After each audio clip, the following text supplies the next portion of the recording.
हाय दोस्तों, आप लोग कैसे हैं? ऐसे भी अच्छे होंगे। तो हमारा यूट्यूब चैनल पर आप लोगों का स्वागत है और बड़ों का प्रणाम, छोटों को शुभ प्यार। हम एक छठी माई के गाना गाएंगे। आप लोगों को कैसे लगा, लाइक सब्सक्राइब कमेंट जरूर कीजिएगा आप लोग।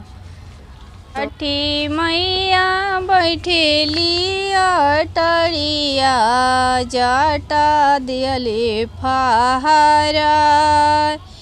छठी मैया बैठेली अटरिया, जटा दिहली फहारा।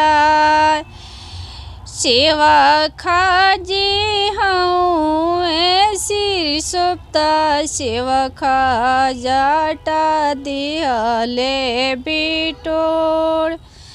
सेवा खाजी हूँ सिरी सोप्ता, सेवा खा जटा दिहले बिटोर।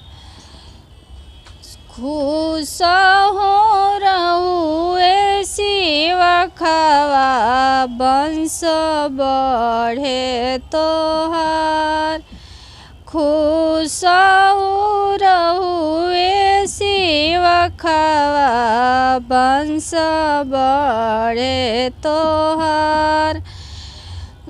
वंश फूल फूले सेवा खावा, घर भर खुश रहू तोहार।